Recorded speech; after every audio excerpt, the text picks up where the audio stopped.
નમસ્કાર। તો આગલા તાસમાં આપણે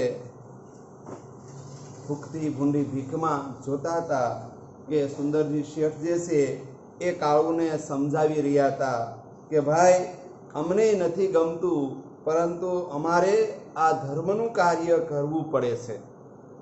અમે કાંઈ મોટું કાર્ય કરીએ છીએ એવું કશું નથી। અમે તો ખાલી આ તો મેઘરાજાને પાણી પહોંચાડીએ એવી વાત છે। એ ઉપરથી કહેવા માગે છે કે અમે તો ખાલી એક ભગવાનનો ના નિમિત્ત છીએ। ભગવાને આપણને સૌને આ કાર્ય સોંપ્યું છે અને આપણે સૌએ કરવાનું છે, એટલે તું લે, એમાં કશું કાંઈ ખોટું નથી। તેમ છતાં સમજાવતા આગળ બંને વચ્ચેનો સંવાદ ચાલે છે। એ આપણે જોઈએ છીએ કે શું સંવાદ ચાલે છે। એટલે કાળુએ ઊંચું જોયું। તને એમ લાગતું હોય કે આ ધર્માદો છે, વગર મહેનતનું તું ખાશો એવું લાગે છે તને? હાથ ધરતા તને સંકોચ થતો હોય તો કાલથી તું આ ઓટલા પર આવીને ઝાડુ મારી દેજે અને મુખિયા પાસેથી ગાદી તકિયા લઈ અને પાથારી તું કરી દેજે। પછી તો બસ ને, પછી તને એમ નહીં થાય ને કે હું મફતનું અથવા ધર્માદાનું ખાઉં છું, તારે તારી મહેનતનું ખાવું છે। હું સમજી ગયો, કારણ કે આ કાળુની પ્રકૃતિ જોઈ સુંદરજી શેઠને ખ્યાલ આવી જાય કે આ માણસ એવો છે કે વગર મહેનતનું ખાવા માંગતો નથી। એટલે એમને એક કામ સોંપી દીધું અને એના બદલામાં એને જે છે એ પેટ પૂરતું ખાવાનું મળી રહે એવી વ્યવસ્થા ગોઠવી આપી। કાળુને પોતાના પેલા વિચાર જાણે બાલિશ લાગવા લાગ્યા, નબળા। એ જે વિચારતો હતો કે હું વગર મહેનતનું લેવાય નહીં, મારું પકવેલું છે અને મારે થોડું લેવાય, એ વિચારો નકામા લાગવા લાગ્યા। શેઠની મોટાઈ ને માથે ચડાવી એ આંખ વાટે બંધી રહ્યો। આમ તો મુખથી બોલી શકાય એમ નહોતું, જીભ જે છે અટકી ગઈ હતી, એટલે એ આંખથી હવે જે છે એ વંદી રહ્યો, વંદન કરી રહ્યો કે શેઠ ખૂબ મોટા ગજાના છે। મનમાં ને મનમાં કહેતો તો, શેઠ હજો તો આવા મોટા ગજાના। મોટા ગજાના એટલે ઉદાર સ્વભાવના, ઉદાર દિલના હજો કે પોતાનું છે ને પોતે આપે છે, છતાંય એને જરાય અહમ નથી। સુંદરજી શેઠ એમ નથી કહેતા કે આ મારું છે ને હું આપું છું તું ખા, પણ એ પણ એવું જ સ્વીકારે છે કે આ તમારું છે અને તમારે ખાવાનું છે, એમાં શરમ છે નહીં। એટલે અહીંયા એમને મોટા ગજાના એવું શબ્દ વાપર્યો છે। શેઠે વળી કહ્યું, તારા જેવા બીજા હોય એને સમજાવજે, કહેજે કે તમારું છે અને તમને આપીએ છીએ, એમાં ધર્માદા જેવું કશું જ નથી। તો શેઠ બીજા પણ આવા કાળુ જેવા કેટલાય બીજા પણ જે આ લેવા નહીં આવ્યા હોય, અન્નનું વિતરણ જે થતું હતું એ લેવા આવ્યા નહીં હોય। આ અત્યારે પણ આપણે કોરોનામાં સરકાર દ્વારા અન્નનું વિતરણ થાય છે, મફત અન્ન, જે આપણે રેશનિંગની દુકાનેથી મફત અન્ન મેળવીએ છીએ, એવા જ પ્રકારનું એ સમયે સરકાર નહોતી, પણ ત્યાં એ સમયના સારા એવા મહાજનો, વેપારીઓ, આવા ઊંચા ગજાના માણસો જે છે આવી સેવાકીય પ્રવૃત્તિ કરતા, એટલે કે સામાજિક ક્ષેત્રે આવું કાર્ય થતું હતું। તો એવું એક સરસ મજાનું કાર્ય થઈ રહ્યું હતું। એ આ 56 કાળની સ્થિતિ દર્શાવે છે, કારણ કે અહીંયા સરકાર પાસે ત્યારે એટલા નાણાં નહીં હોય, ત્યારે સરકાર કરતા આવા વાણિયા શાહુકારો ખૂબ સમૃદ્ધ હતા અને એવા લોકોને જીવાડતા, એને લોકો ભગવાન પણ ગણતા। આવા સારા માણસો જે હતા, સુંદરજી શેઠ જેવા, એવા લોકોને ભગવાન પણ ગણતા અને એ લોકો જે છે એ લોકોને જીવાડતા, એને ખાવા પીવાની મદદ એવા લોકો દ્વારા થતી। એટલે કહે છે કે બીજાય નહીં આવ્યા હોય, શેઠને ખ્યાલ આવે છે કે જો આ કાળું જે સંકોચ અનુભવે છે, એટલે આવા કેટલાય કણબીના દીકરા હશે કે જે અહીં સુધી લેવા નહીં આવ્યા હોય, અથવા લેવામાં શરમ અનુભવતા હોય, કારણ કે અમુક વ્યક્તિ જે છે એનું ઘડતર જ એ રીતનું હોય, જન્મજાત એ અયાસક હોય, ક્યારેય કોઈ પાસે માગી ન શકે, બીજાને આપી શકે પણ બીજાનું લઈ ન શકે, એવો કુદરતી સારો એવો સ્વભાવ એનામાં ઘડાયેલો હોય એટલે માગી શકતા નથી. કાળુએ ડોકું હલાવ્યું, કશું બોલી તો ન શક્યો, પણ હા પાડી. અહેસાન માનવાના શબ્દો ન સૂઝતા સુંદરજી શેઠને જય શ્રી કૃષ્ણ કરીને ચાલતો થયો. લાઈનમાં જઈને ખડો થઈ ગયો. અમારું છે ને અમારું લેવું છે, આવું મનમાં ને મનમાં બબડવા લાગ્યો. અમારું છે, અમારે લેવું છે, અમારું છે, અમારે લેવું છે, આવું મનમાં ને મનમાં બોલ્યા જ કરે છે, રટન ઘેર્યા જ કરે છે. મારું આમાં હશે જ તો, કારણ કે પોતે મહેનત કરી હતી અને અન્ન વાણિયાને આપ્યું હતું, એ અને એમાં તો હશે જ ને. પહેલા વલ્લાવાળા ક્યારડાની મારી શાળ હાથમાં ફેરવેલી ને રમાડેલી. એ શાળના ચોખા ઓળખી કાઢવું, વીણી બતાડવું, ગોતી શોધી કાઢવું, એવું કહેતો હતો. અને એ દર્શાવે છે કે એમની મહેનતનું પણ એમાં કંઈક છે. પહેલી શાળામાં એમને જે ચોખા સાફ કરાવ્યા હતા, એ ચોખા જે છે એ આમાં ક્યાંક હશે, કારણ કે અત્યારે ખીચડી પેટ પૂરતું ભરવા માટે ખીચડીનું વિતરણ થઈ રહ્યું હતું, તો એ ખીચડી માટે ચોખા હતા.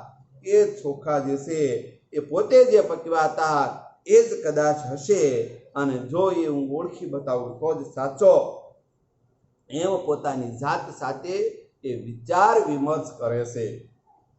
સિપાહીને તો કોણ જાણે કેમ પણ કાળું જાણે આંખનો પાટો અને તે જાણે મરસાનો ખટકતું હતું. એ મરસાનો પાટો એટલે ગમે નહીં, કોઈના પ્રત્યે સારો પ્રતિભાવ દર્શાવે. અહીંયા મહાજન એટલે કે મુખ્ય શેઠ જે છે એ જ્યારે કોઈને લાગણી દર્શાવે ત્યારે બીજા કેટલાકને એ ગમે નહીં. આ ઈર્ષા વેરઝેર જે છે એ માનવ જીવનને ખૂબ નુકસાન કરે છે. સારામાં સારો માણસમાં જો અવગુણ ગણી શકાય, એ કાંઈ અવગુણ હોય નબળામાં નબળો, તો એ અવગુણ છે ઈર્ષા.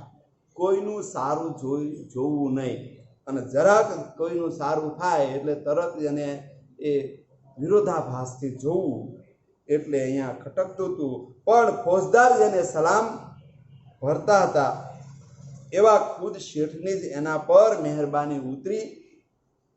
અરે મોટા મોટ એનાથી વાતો કરી, પછી એને કરી પણ શું શકાય ને. એ લોકો કાળુ ઉપરની દાજ બીજા ઉપર ઉતારી રહ્યા હતા. સિપાહીઓ જે હતા એ સિપાહીઓ પહેલા એને લાઈનમાં પાછળ ઉભા રાખતા હતા. એ જ સિપાહીઓ આજે એ છે જોઈને ઓલા મોટા શેઠે એમને રાખ્યા છે, એને લાઈનમાં ઊભા રાખ્યા છે, જોઈ શકતા નથી, કારણ કે બધાને એ પાછળ છેલ્લે લાઈનમાં ઊભા રાખતા હતા.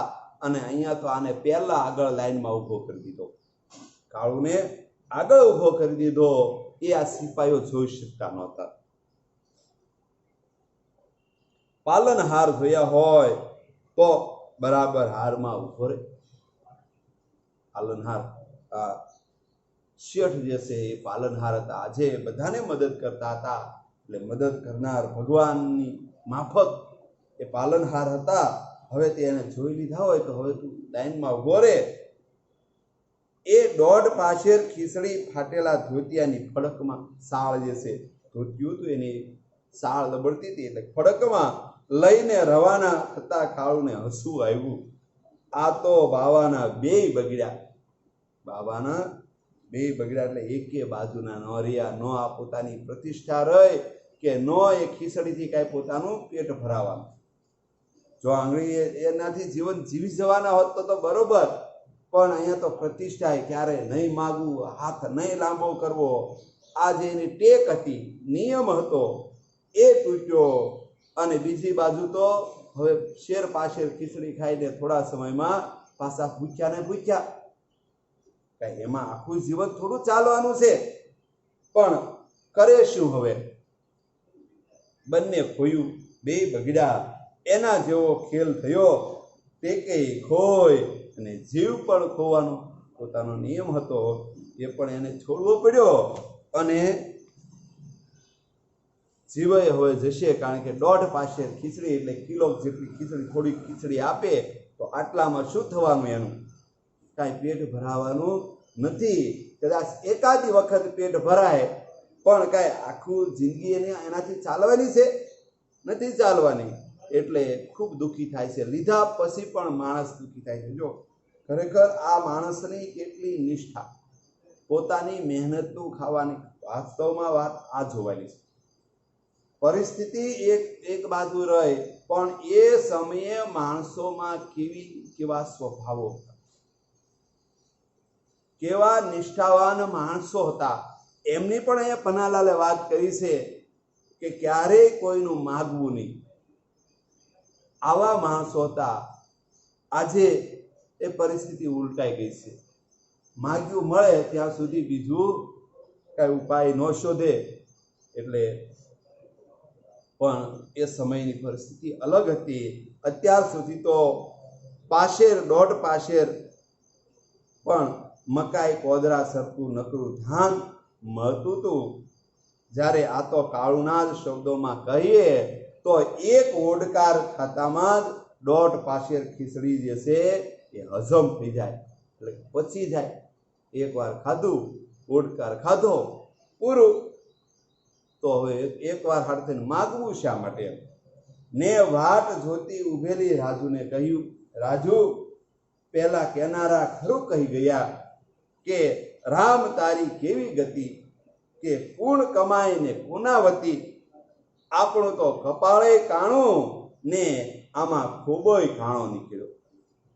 ભાગ્ય નસીબમાં કાંઈ હતું નહીં, અને આપણને મળ્યું એ કાંઈ ટકવાનું નથી, એટલે કાણું. એટલે આપણને એ કાંઈ પસે નહીં, અને આપણે તો આપણું બધું જ ખોયું. ભગવાનની એક બલિહારી. ભગવાને આ બધું નિર્માણ કર્યું છે એમ એ કાળું કહે છે રાજુને. રાજુ સિડાયું, ઉઠી ખીજાઈ ગઈ. મારો ભાઈ ને ભગો કહેશે કે એમાં જરાય ખોટું નથી. ને આખો કાઢતા કહ્યું, ખબરદાર, જો હવે આવો કશો બબડાટ કર્યો તો અડધા તો આમ ગણગણીને જ મરવા પડ્યા છો. તમારા ઢીલ સામે તો જુઓ. તમને ખબર છે ડાકણમાં ડાકણ કોણ છે? જાણો છો? પત્નીને પોતાના પતિની ચિંતા થાય છે.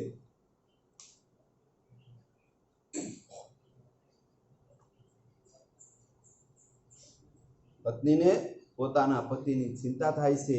એ જોવે છે કે કાળું જે છે કેટલો ચિંતામાં વ્યસ્ત છે, કેટલો ચિંતિત છે, ખૂબ દુઃખી છે. અને એ પરિસ્થિતિ જોઈ અને રાજુથી બોલાઈ જાય છે કે ડાકણમાં ડાકણ કોણ છે? કાળુને તો રાજુની ગાળો મીઠી હતી. જ્યારે આ ઠપકો હતો ને તે મીઠો હસતા હસતા વચ્ચે જ બોલી ઉઠ્યો, ડાકણ તો ભૂખ છે, પણ ડાકણમાં ડાકણ, એથી ડાકણ કોઈ બીજું છે. પણ રાજુએ અત્યારે રમૂજમાં ન હતી. એ બોલી ઉઠી, ડાકણ ચિંતા છે. તમે જે ચિંતા કરો છો ને એ ડાકણ છે. એ તમારું જીવન કોરી કોરીને ખાઈ જશે. તમને સાવ શક્તિ વિહીન કરી નાખશે, વિચારો વિહીન કરી નાખશે, દિશા વિહીન કરી નાખશે. આ ચિંતા જે છે એ શરીરના માનસપટને, વિચારને બધાને ખતમ કરી નાખે છે. એટલે કહેશે કે ડાકણમાં ડાકણ ચિંતા છે. પણ અહીંયા કાળુની દ્રષ્ટિએ વધારે નબળું અથવા વધારે ખરાબ વસ્તુ એ કંઈક બીજી વસ્તુને માને છે. જો અહીંયા પરીક્ષામાં ખાસ પૂછાશે કે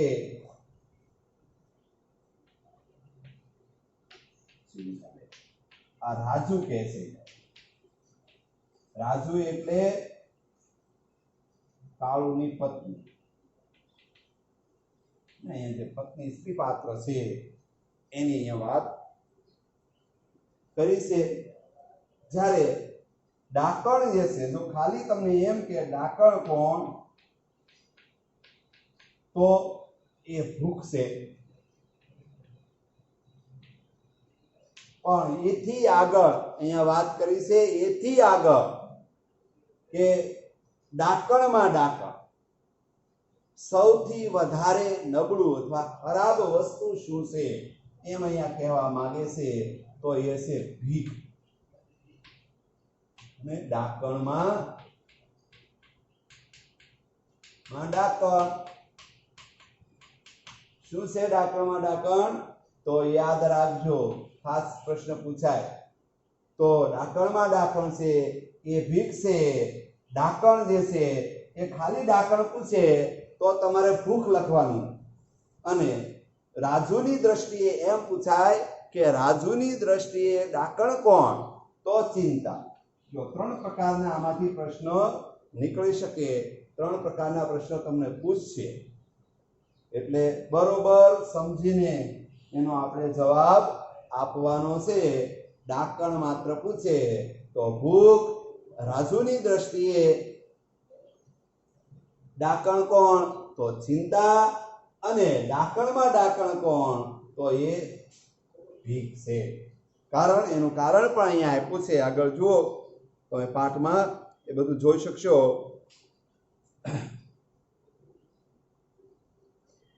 ડાકણ ચિંતા છે, માનવીના કાળજાને કોતરી ખાય છે. કારણ કે ચિંતા છે ને માણસને બાળી દે, શક્તિ વિહીન બનાવી દે. ને પછી તો રાજુએ એને કેટલીક સમજણ શીખવાડી, શિખામણ દીધી સાંત્વના કરવા માટે. કારણ કે અત્યારે કાળુ જે છે ખૂબ ચિંતિત હતા, એટલે કાળુને એ સમજાવે છે, પોતાના પતિને સમજાવે છે, હા ભાઈ, હા હેન્ડ, હવે એ બધો લવારો નહીં કરું. ચિંતા કરવાની ના પાડે છે ત્યારે કહે છે કે હવે નહીં કરું. પછી કાંઈ આમ કહેતો કાળુ વળી પાછો ગંભીર બન્યો, બની જવાયું. આપોઆપ વિચાર આવ્યો, બોલ્યો, પણ ભૂંડામાં ભૂંડું શું છે એ જાણે છે તું? ભૂંડામાં ભૂંડું એટલે ખરાબમાં ખરાબ, ડાકણમાં ડાકણ. તો એ ભૂંડામાં ભૂંડું શું છે એ તું જાણે છો? વધારે ખરાબ શું છે? જો અહીંયા ચિંતા અને ભૂખ કરતા એ વધારે ભૂંડું, વધારે ખરાબ, વધારે નબળું પાસું હોય તો એ શું છે તું જાણે છો? એટલે પહેલા જવાબ આપ્યો તો કાળુએ, એમ સમજીને એનો એ જવાબ પાછો પૂછવા માંગે છે. એટલે રાજુ એને કહે છે કે એ છે ભૂખ. શું તે? એમાં શું છે વળી? ભૂખ છે? ના, હું ભૂખને ભૂંડામાં ભૂંડી કહેતો હતો, પણ એનાથી ભૂંડું આજ એક બીજું ભાળ્યું, એક બીજી વસ્તુ જોઈ છે મેં કે ભૂંડામાં ભૂંડું શું છે. કાળુએ ધોતિયાની પેલી પોટલી ઉપરથી નજર ફેરવી, નજર ઉચકી રાજુ સામે માંડી. આર પાર તાકતો હોય તેમ જોઈ રહેતો પૂછ્યું, તને ખબર છે ભૂખથી ભૂંડી ભીખ છે? તો યાદ રાખજો, ભૂખથી ભૂંડું શું છે? તો કે એક ભીખ છે. તો આપણા પાઠનું શીર્ષક છે અહીંયા, અને એટલા માટે અહીંયા એ શીર્ષક રાખવામાં આવ્યું છે કે વધારે વસ્તુ ખરાબ છે, માણસને વધુ નબળો પાડે છે, એ છે ભીખ. કારણ કે પણ આ ભૂખ તો કાળુ જાણે બેભાનમાં એકલો એકલો લડતો હતો. રાજુ, ખરું કહું છું, આપણા ગુમાન ને આત્માને ઓગાળી નાખે છે, પાણી કરી દે છે. તે યાદ રાખજે. આપણા જે નીક, નિયમ, ટેવ, પ્રતિષ્ઠા, આ બધું જ, આબરૂ, આ બધું જ ખતમ કરી નાખે. ભીખ માંગવાથી આ બધું ખતમ થઈ જાય. રાજુ માટે હવે આ અસહ્ય થઈ પડ્યું ને માં જેમ બાળકને ધમકાવે તેમ ધમકાવતા બાવડું પકડીને એ હડસેલ્યો, તમે સાનામાના ઘેર હેંડો, નકર પણ આ સાથે જ એનો અવાજ ઢીલો પડી ગયો. શું કામ બધા ભેગા થઈને મારો જીવ ખાવો છો? આખરે રાજુ પણ બિચારી થાકી. આટલા બધા ઘર પરિવારના સભ્યોની દેખભાળ રાખવી, એની ચિંતા કરવી, તેમ છતાંય આ સમજે નહીં. અને એમાંય આ કાળું પોતાની ટેક જાળવવા મથે અને પોતે ખૂબ ચિંતિત દુઃખી થાય છે.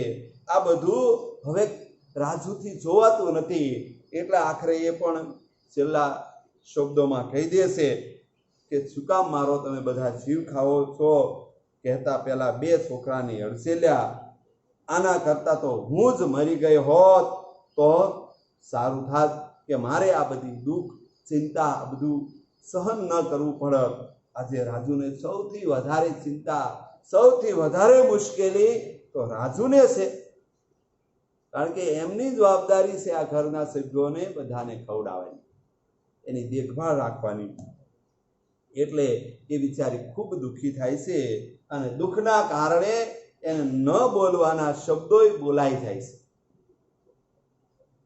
અમુક શબ્દો માણસની પરિસ્થિતિ એને બોલાવે છે.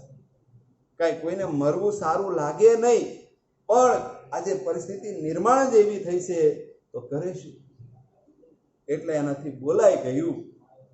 રાજુના કંટાળાએ કાળુને ભાનમાં આવ્યો. કીધાણી આખરે જે છેલ્લા શબ્દો કીધા, આ ન બોલવાના શબ્દો બોલાઈ ગયા. એટલે કાળુ પણ સમજી ગયો અને એ પણ ભાનમાં આવી ગયો, એટલે સમજી ગયો. પસ્તાતો હોય તેમ લાસાર અવાજે કહ્યું, તારા સમ ખાઈને કહું છું રાજુ, હવેથી હું આવો કોઈ લવારો નહીં કરું. જો કરું તો ભગવાનને પૂછશે. જો ભગવાનની સાક્ષી એ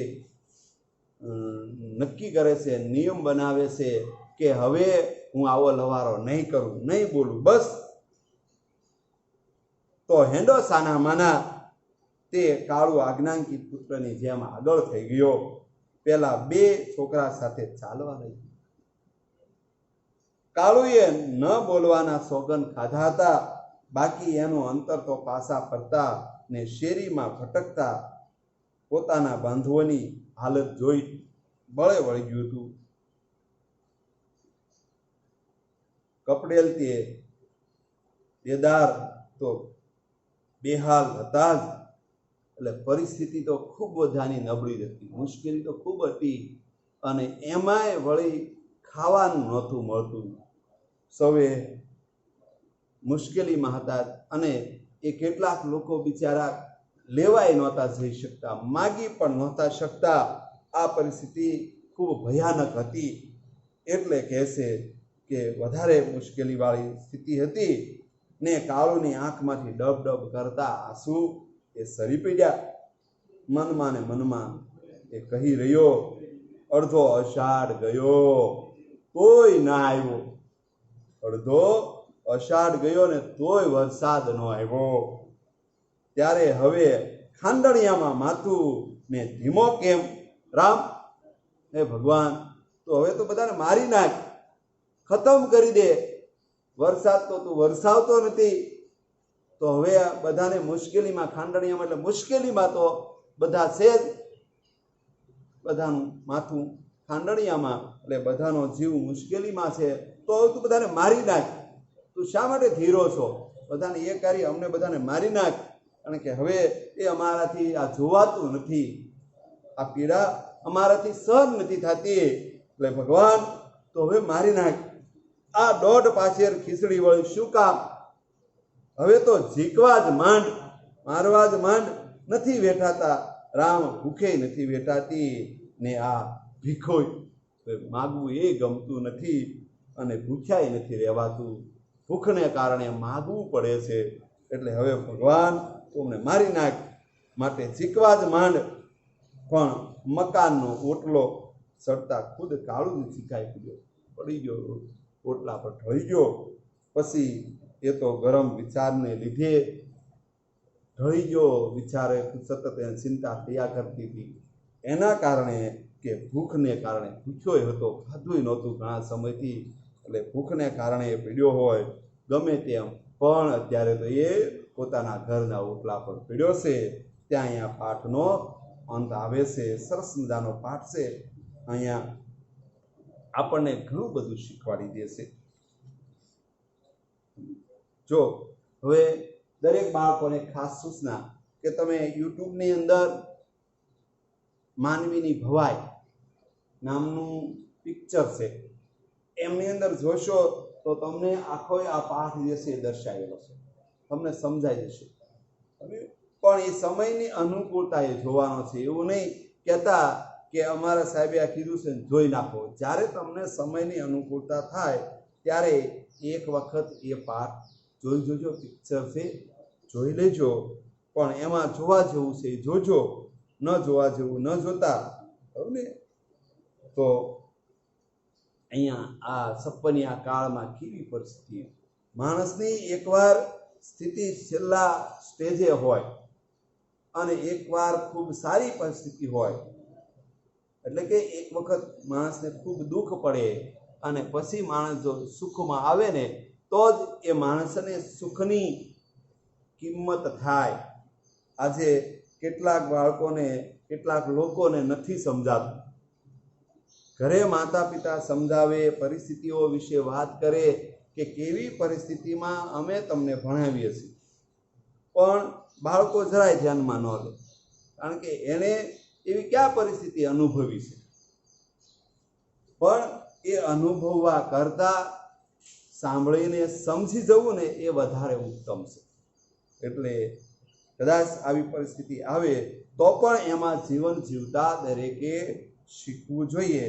હવે આપણે અહીંયા જે થોડા કથા શબ્દો લખ્યા છે એ જોઈ લઈએ આપણે. તો અદેખાય તો એનો અર્થ છે ઈર્ષ્યા. સપના, જો લેખકને પારિભાષિક શબ્દોમાં એને લખ્યું છે તો એ સપના એટલે સપનીઓ દુષ્કાળ, સપનની સાલમાં પડેલો દુષ્કાળ. વિક્રમ સંવત 1956 જે દુષ્કાળ પડ્યો હતો એ દુષ્કાળની વાત કરે છે. શાળ એટલે ડાંગર ને કોદરા, જે શાળની અંદર કાઢે એ, બરોબર. પછી હાર તો કતાર, ભૂખ તો શુદ્ધા. એ જ રીતે અહીંયા પારિભાષિક શબ્દો છે, તળપદા શબ્દો. લાર એટલે કે મોટા સાહેબ, આણેલા તો લાવેલા, સોગન તો સોગંદ, આભલું એટલે આકાશ. જો આભલાના ગુજરાતી ભાષામાં બે અર્થ થાય. આભલું અનુસ્વાર ન હોય અને આભલું લખ્યું હોય તો એ આભલું એટલે અરીસો છે, અને અનુસ્વાર હોય તો પાછો એનો અર્થ થાય આકાશ. પારિભાષિક શબ્દોમાં ગુજરાતી ભાષામાં ઘણીવાર સામાન્ય ભૂલને કારણે આપણે ખોટું કરી નાખીએ અથવા ખોટું લખી નાખીએ, અર્થ ખોટો થાય. એટલે યાદ રાખજો, આમાં અનુસ્વાર કરવું પડશે. આભલું, આકાશને દર્શાવવું છે તમારે તો એ આભલું, અને આભલું એટલે એ અરીસો થશે. બરોબર. તો ફળક એટલે પહેરેલા કપડાનો ઝૂલતો શેડો. પલ્લો તો પ્રલય, નાશ, બધાનો નાશ. આખરે કાળું જે છે આ પરિસ્થિતિથી થાકે છે, કંટાળે છે, એટલે ભગવાનને વિનંતી કરે છે, અરજી કરે છે, હે ભગવાન હવે તો આમાંથી અમારો છુટકારો કર, એટલે કે અમારો નાશ કર. પલ્લો કર.